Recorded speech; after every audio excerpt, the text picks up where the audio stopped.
Salut à tous, bienvenue dans cette nouvelle vidéo, dans un lieu inconnu, secret.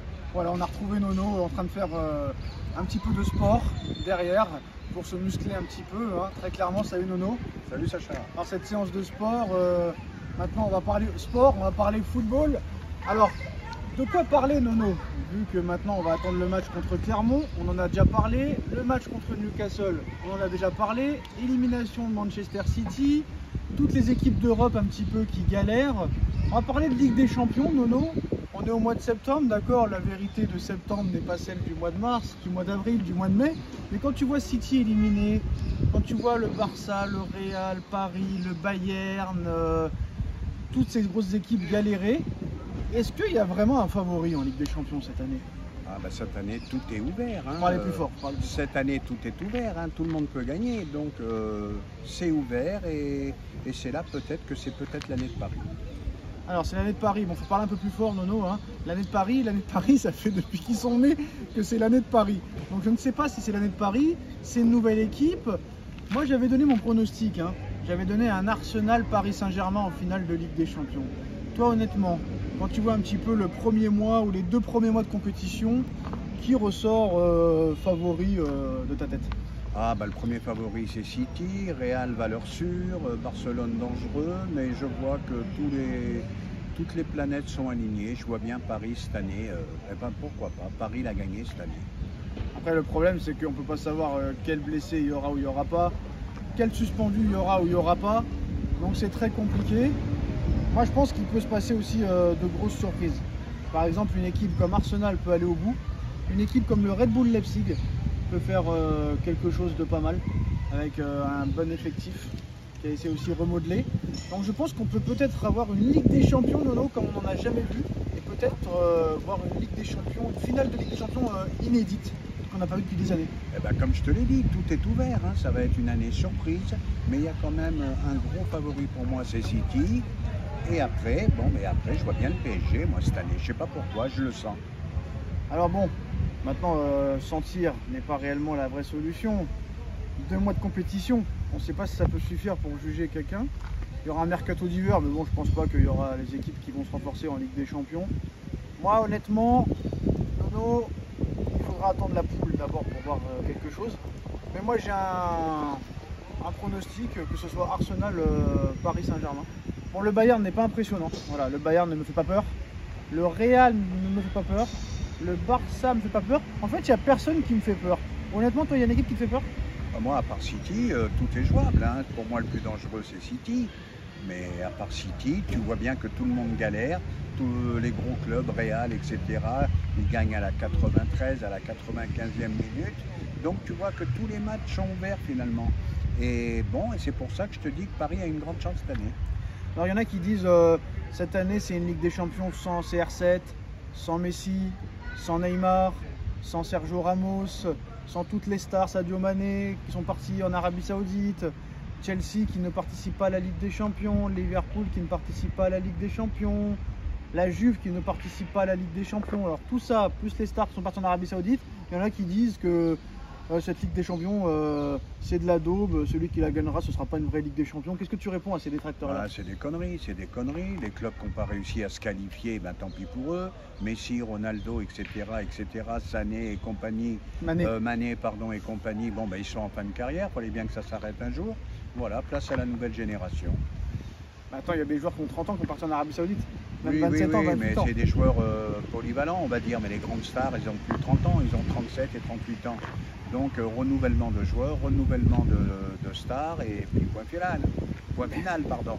Je ne sais pas, il a été Ballon d'Or à 35 ans. Hein. Oui, mais ça va, ça arrive une fois. Hein. Mais maintenant, il est sur la fin lui aussi. Hein. Alors, maintenant, on va parler du Ballon d'Or. Cérémonie dans moins d'un mois. Qui, selon toi, doit gagner le Ballon d'Or? Je ne dis pas qui va remporter le Ballon d'Or.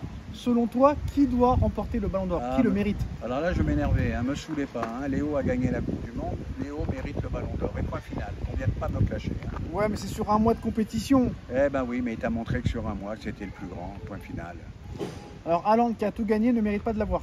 Non, il a fait une demi-finale et une finale de Ligue des Champions très moyenne.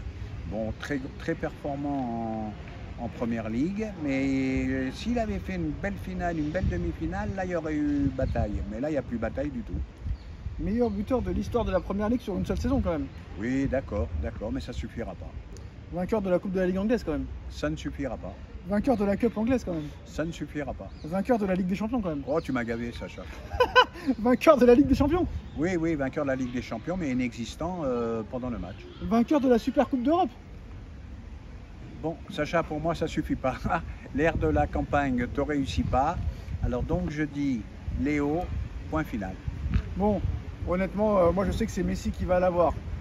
Qu'est-ce que tu penses que du fait est que Hakimi et Nasser Al-Khelaifi prétendent que Mbappé le mérite? C'est normal, ils défendent leurs joueurs. Ben, c'est normal, c'est de la communication. Qu'est-ce que tu veux qu'ils disent? Ils vont pas dire Messi le mérite. Et voilà, ils jouent dans le même club, ils peuvent que le pousser à lui. Hein. Donc si Messi a le Ballon d'Or, ils diront que c'est au PSG qu'il l'a eu? Et pourquoi pas? Bah, il l'a eu au PSG en 2021. Hein. Eh ben, tout à fait. Avec les performances du Barça, mais bon.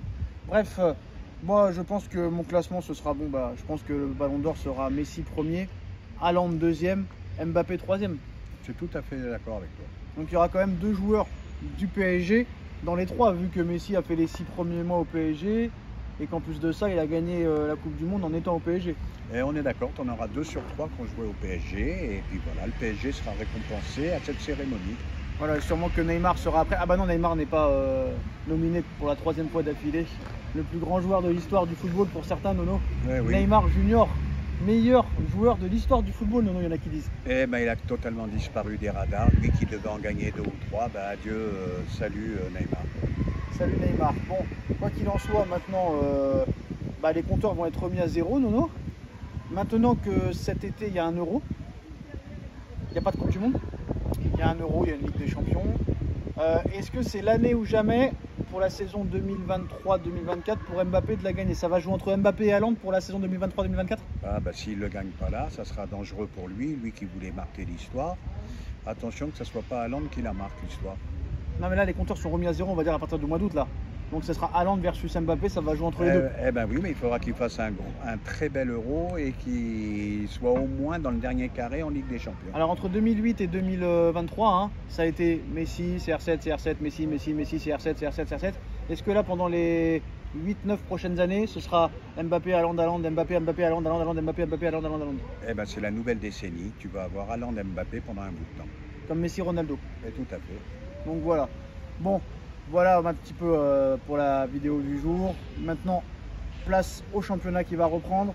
Place à la Ligue des Champions. Match très compliqué contre Newcastle, mais il faudra absolument gagner contre Clermont, qui est dernier lanterne rouge de Ligue 1, pour retrouver le trône en Ligue 1 et bien préparer ce match très compliqué à Newcastle.